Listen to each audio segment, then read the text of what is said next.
When people talk about college basketball greatness, they usually look to big arenas, big budgets, and big name schools. But in Caldwell, Idaho, something different is being built. Over the past 8 seasons, one program has quietly dominated its conference while also dominating on the national stage. Not because of hype, but because of culture. This is the story of the coaches who built it, the players who believed in it, and how the College of Idaho became one of college basketball's most overlooked powerhouses. To start this story, it kind of all starts with one man, that being College of Idaho's current head coach, Kobe Blaine. Blaine was actually an assistant coach at the college from the years 2014 to 2018, where the Coyotes had some roller coaster seasons. April 2018 opened the door for Blaine to be promoted to head coach as their prior coach stepped down to pursue a D1 opportunity. Blaine would inherit a Coyote team that was fresh off an NAIA D2 Fab 4 run, but would lose the top 2 scorers from that season. Nevertheless, 3 starters were coming back and 8 players in total, with Blaine even saying, "This program is so healthy right now, as healthy as any program in the country," and where he was far from being wrong. Now the 2018-19 season began with a question: who was College of Idaho basketball going to be? Under head coach Kobe Blaine, the Coyotes were still carving out their true identity, but inside the locker room, the belief was already there. This was a group that knew they could score, and knew they could overwhelm teams if they got the momentum. Led by experienced guards and seniors Gibson Berryhill and Keon Paulo Thompson, this team thrived on balance, which involved 4 players in the double figures, making them dangerous every night. The balance showed immediately in non-conference play. The Coyotes went 9-1, scoring a staggering 98.3 points per game, announcing themselves as one of the most explosive offenses on the D2 level, and most explosive 3-point shooting teams in the college's history. Finished this year with a school record of 368. Anyways, as conference play heated up, College of Idaho surged. With just 2 regular season games left, the Coyotes sat at 25-3, firmly in the hunt for the Cascade Conference's top seed. But back-to-back late losses, 69-85 and 72-75, costed them that spot and sent them into the postseason with something to prove. And prove it they did. In the Cascade Conference tournament, those losses meant nothing. College of Idaho dominated all 3 games, winning by an average of 28 points, capturing another conference title, and punching their ticket to the NAIA tournament.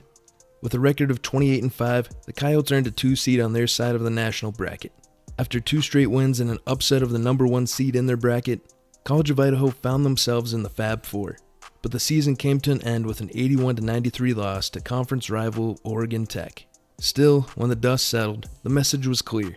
Finishing 5th in the final NAIA D2 rankings, College of Idaho hadn't just put together a strong season, they had sent a warning. This program had found its spark under a new staff, and in the seasons that followed, that spark would turn into something much bigger.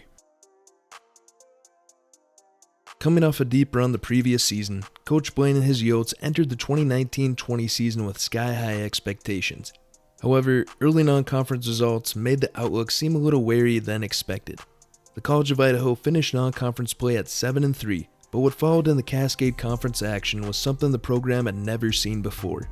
A perfect 20-0 record was the Coyotes' run in conference play, earning an automatic bid to the national tourney. Leading the charge were Talon Pinckney, the then 9th all-time scorer in program history, and Nate Brunel, ranked 12th all-time. The duo averaged 10.8 and 13.4 points per game respectively, providing steady leadership throughout the season.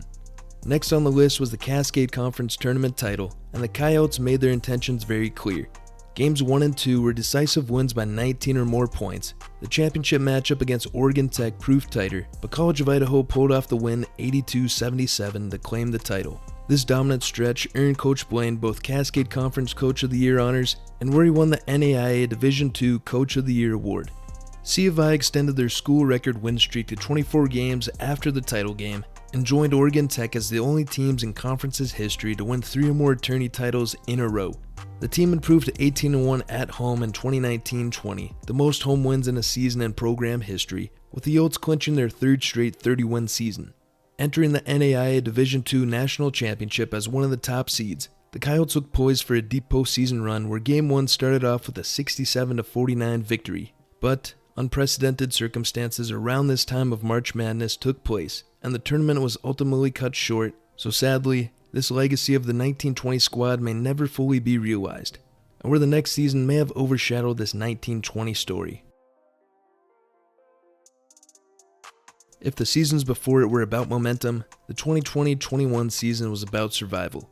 Like programs across the country, College of Idaho entered the year facing uncertainty. COVID-19 reshaped the schedule, disrupted preparation, and stripped away any sense of normalcy before the season even began, as well as the NAIA being changed for good. Starting now for the 2021 season, there was no more Division I or Division II. Every team would just be under the NAIA brand. Now for on the court, the Coyotes were already facing major losses. The team graduated their previously mentioned leading scorer Nate Brunel, along with first-team All-American Talon Pinckney, two pillars of the program. With cancellations piling up, College of Idaho managed to just play 14 regular season games, with 12 more wiped out due to the pandemic. The result was the season without rhythm, without consistency, and without momentum. The Coyotes went 7-7 heading into one of the strangest conference tournaments in recent memory. Only two teams participated, College of Idaho and Lewis Clark State, in a best-of-3 series to determine the conference's automatic bid. One game at home, one on the road. College of Idaho dropped both. A narrow 71-74 loss in the opener was followed by an 80-71 defeat, ending their postseason hopes. And just 4 days later, in a final reminder of how unusual the season had become, the Coyotes played Eastern Oregon in a game that counted toward their official stats and record, a 90-80 win that felt more like a footnote than a final. On a positive note though, freshman guard Jake O'Neal won the conference's Rookie of the Year, averaging 10, 8, and 2. Nevertheless, a lost year that tested the program's resilience. And as the seasons that followed would prove, College of Idaho didn't break under the chaos, they learned from it. The roster turnaround for the College of Idaho was impressive, especially coming off the COVID-impacted season, as 6 of the team's top 7 scorers returned to the program. One key piece was missing though, senior Jalen Galloway, who averaged nearly 15 points per game for the Yotes the previous season. Galloway elected to transfer to Loyola University of New Orleans for the 21-22 season, a decision that would later play a pivotal role against the College of Idaho.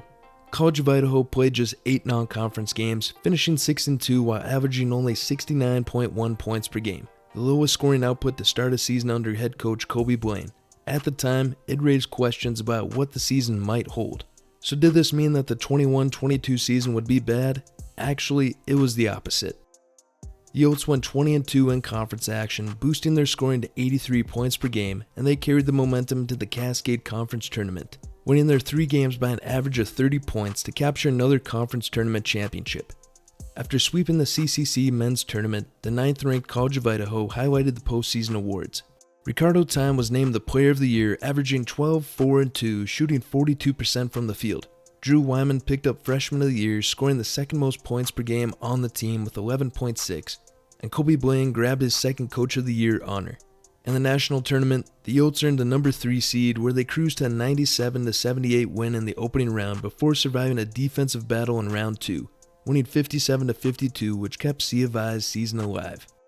The Sweet 16 brought a 71-66 victory, sending the College of Idaho to the Elite 8, where they would face a familiar opponent, Jalen Galloway and the Loyola University of New Orleans.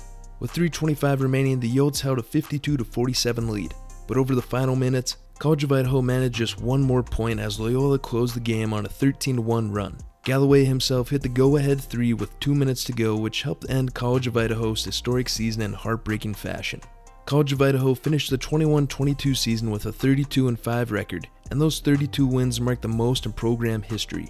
But as the season ended, the focus quickly shifted forward. With key contributors returning, expectations rising, and the sting of the Elite 8 loss still fresh, College of Idaho entered the next season not satisfied, but motivated. The question was whether they could take the final step and turn the championship potential into a national title run. And that made the 2022-23 season one worth watching. The 2022-23 season started with confidence and experience for the Yotes, but it didn't start with a win. College of Idaho dropped its season opener to Arizona Christian 82-78, falling to 0-1, and at that point, no one could have predicted what would come next. So here's a question for you viewers. How many games did the Yotes win after that loss? Take your time.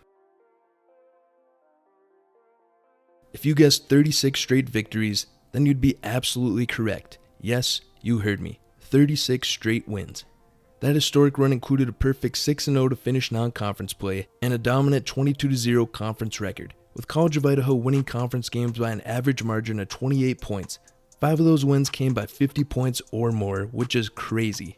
Balance was the calling card of this squad. Johnny Radford, Drew Wyman, Jake O'Neal, Tyler Robinette, and Charles Elzy all averaged in double figures, while freshman Samaje Morgan contributed 9 points and 5 assists per game. Radford actually led the team in scoring at 12.9 points per game despite not being a starter. The team's success wasn't limited to just scoring, they also dominated the boards, out-rebounding opponents by more than 12 per game, controlling the game start to finish. The Cascade Conference Tournament was next, and once again, the competition had no answer. College of Idaho went 3-0, cruising to another conference tournament championship. Entering the NAIA National Tournament as the overall number 1 seed, the Yotes showed no signs of slowing down.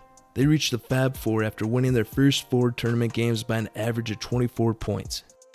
The Fab Four matchup against Ottawa University of Arizona tested them. College of Idaho led 36-21 at halftime, but OUAZ exploded for 51 second-half points. Still, the Yotes held on, surviving 73-72 to advance to the national championship game. Indiana Tech stood between College of Idaho and history, and it seemed to be the exact same story as their Fab Four matchup. Once again, the Yotes built a commanding halftime lead up 45-26, and once again, the opponents stormed back. But just like before, College of Idaho made the plays that mattered most, securing a 73-71 victory and capturing the NAIA National Championship. It marked the first time since 1996 that the Yotes won a national title in men's basketball at the NAIA level, solidifying the 22-23 team as one of the greatest in program history. Charles Elzy took home tournament MVP, with Coach Blaine taking home the NAIA Coach of the Year award, along with Drew Wyman being named second-team All-American. This season produced multiple team records: most points scored in a season, most field goals made and attempted, most offensive and defensive rebounds in a season, and most players finishing in double figures with 5. In the end, the Yotes didn't just win games, they stamped their legacy. With the championship banner raised and history secured, the question heading into the next season was no longer if College of Idaho could compete at a national level, but whether they could sustain the greatness and chase another title. Fortunately for Coach Kobe Blaine, his core roster remained intact heading into the 23-24 campaign. The only major departure was Cascade Conference Player of the Year Charles Elzy. Outside of that, nearly every key piece returned to Caldwell, allowing the Yotes to build on the momentum of their national championship run. As the season unfolded, growth across the roster became evident. Guard Jake O'Neal developed into a steady floor general, averaging 10 points and 8 rebounds per game. Johnny Radford improved his playmaking efficiency, increasing his assists while cutting down his turnovers, but the biggest leap came from sophomore Samaje Morgan. Morgan's offensive game reached another level, as he boosted his scoring to 14.3 points per game and raised his three-point percentage by 15%. Despite being the youngest member of the starting 5, he emerged as the de facto leader of the team. College of Idaho once again dominated non-conference play, finishing 5-1. That dominance continued into league play as the Yotes went a perfect 22-0 in Cascade Conference for the second consecutive season, pushing their conference win streak to 52 games. With another conference title seemingly inevitable, College of Idaho rolled through the CCC tournament quarterfinals with a 103-60 victory and followed it up with a 77-64 semifinal win. Awaiting them in the championship game was their toughest conference rival, Oregon Tech. Yotes were down 38-32 at half. The game remained tight until the final minute. Radford cut into the lead, making a pair of free throws. Again, Oregon Tech had an answer when Keegan Shivers banked in a three-pointer with the shot clock expiring and 12 seconds left, where it went to a 79-76 final loss. Oregon Tech shot 55% from the field. That percent was the highest by the Yotes opponent since the season opener. Despite the setback, the Yotes earned the number 1 seed in the national tournament and appeared poised for another deep run. From the round of 64 through the Elite 8, their closest margin of victory was 12 points. Sending College of Idaho back to the Fab Four. This time, however, the run came to an end in a defensive battle, as Langston University edged the Yotes 58-52. While the season didn't end with a repeat championship, the accolades reflected another elite year. Drew Wyman earned third-team All-American honors, and Samaje Morgan capped his breakout season by winning Cascade Conference Player of the Year and becoming the second first-team All-American under Coach Blaine. With the heartbreak behind them, the Yotes entered the next season hungry to reclaim their place at the top. So picture this. Take last year's 23-24 squad and keep the entirely same roster minus guard Jake O'Neal, who entered the transfer portal. So besides him, it was the exact same roster for this upcoming 24-25 campaign. Statistically, this might have been Coach Blaine's greatest team. College of Idaho averaged 85.5 points per game, the 9th highest in program history, while holding opponents to just 62.7 points per game, the best defensive performance in school history. The team cruised through the first half of the season, racking up wins almost on autopilot, sitting at 10-1 by January 3rd. But then came one of the season's most shocking moments. A 7-5 Corbin University team ended the Yotes' 57-game conference winning streak, defeating College of Idaho 59-56. Shooting just 39% from the floor, the Coyotes experienced their only significant stumble and their first conference loss in nearly 3 years. That 57-game streak was and still is a record for most conference games won in a row on the NAIA level. Instead of derailing them, the loss seemed to ignite the fire. C of I finished the regular season with 16 straight conference wins, averaging 90.5 points per game, while winning each game by an average of 26 points. The momentum carried into the Cascade Conference Tournament, where the Yotes captured another title, the 5th in 6 years, without facing much resistance. Their 29-2 overall record earned them the #1 overall seed in the NAIA National Tournament once again. And once the postseason began, no team could stand in their way. College of Idaho dominated the bracket, culminating in a 93-65 championship win over Cinderella Oklahoma Wesleyan, claiming their second national title in 3 seasons. This run in the NAIA National Tournament is probably the most dominant run of all time. Someone fact-check me on this, but these Yotes won their games by an average of 19 points, with their closest game being a 75-65 round of 32 matchup. Individual accolades followed, Coach Blaine earned another NAIA Coach of the Year award, and Samaje Morgan secured his second first-team All-American nod. The 24-25 season solidified what many had suspected. College of Idaho was no fluke. In Western Idaho, a basketball powerhouse had truly emerged. Of course, every great season comes with farewells. This graduating class hit hard, losing Johnny Radford, 3rd all-time scorer, Drew Wyman, 4th all-time scorer, and Tyler Robinette, 12th all-time scorer, players who left a permanent mark on the program. The season closed with a championship, but it also opened the door to the program's next test, proving greatness could survive a new era. The 25-26 season for College of Idaho is well underway, and once again, the Yotes have positioned themselves as one of the most dangerous teams in the conference. Behind seniors Samaje Morgan and Alex Germer, with junior Doug Peoples, the team is in good hands. Through the opening portion of the season, College of Idaho sits at 10-6, navigating a challenging early schedule. Now yes, while the record shows a few early season bumps, those losses have come during a stretch focused on growth and rotation development. As the season continues to unfold, C of I enters the heart of their conference schedule, hoping to add another memorable chapter in the program's recent run of success. Over these 7 seasons, we've watched the team grow from a strong national contender into a true powerhouse, built on culture, consistency, and belief. The Yotes prove that success like this is never accidental. And what makes this story even more exciting is that it's not over yet. If you've been following this program from the beginning, or if you're just discovering it now, let me know in the comments what stood out to you the most about this program. If you wouldn't mind hitting the like button, the subscribe button, and hitting the bell notifications. Thank you.